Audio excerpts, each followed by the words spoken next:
Good morning, Facebook friends. I'm so excited. Today's the day I get to go into prison and minister to those wonderful women of God. You know, everyone's life has interruptions, which leaves perfect space for God's intervention.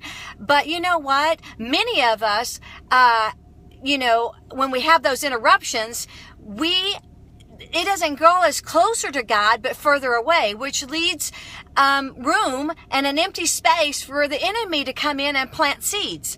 I'm going to go in and talk about Jonah and his life's interruptions. You know what? He was a great prophet, and he was prophesizing over Israel, and they were prospering, and they were having restoration, and his life was going great. And then God says, you know what? I'm calling you to Nineveh. And Jonah took off running. He took off running and jumped on a cruise ship. and he said, oh no, I'm not going to go where you're telling me to go. And he jumped on, and you know what? God did. There was a storm. While he was on this cruise ship, there's a big storm that came up, and all the shipmates were like, hey, what has happened? And what has happened? And went and woke him up from down in his bunk and says, get up. What's going on? What's going on? And Jonah said, it's me. It's me. Just throw me overboard. And they did. They threw him overboard, and he landed, in the ocean. And then it's in the word of God in Jonah, it says, and then the Lord provided a well to swallow him up. And you think, oh my gosh, really? He provided? But if you think about it, and if you think about it, that storm was huge, and that water was a raging. And if God wouldn't have provided the big fish to swallow Jonah up, he would have died right there. So the provision of God, the interruption, the intervention of God in Jonah's life was significant. And I don't know, what your situation is today, but I know what I'm going to talk to you about the women in prison tonight.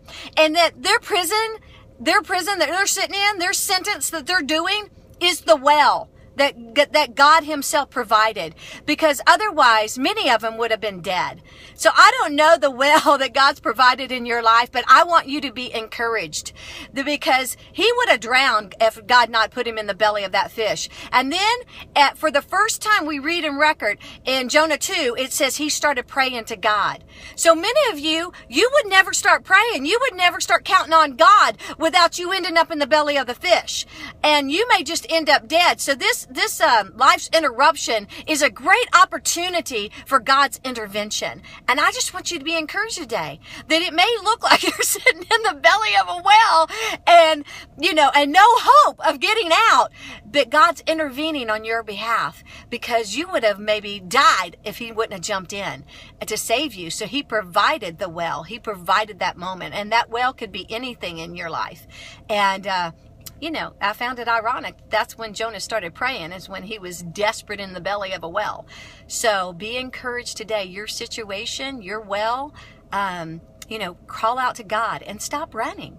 Stop running. Because then when the well spit him out, threw him up on dry land, Jonah went to Nineveh, and 3,000 people got saved because he listened to God and eventually obeyed. So just think about the great possibilities that God can do with you if you'll just stop running. Okay? So be blessed and have a great day. Yay, Jesus. Bye-bye.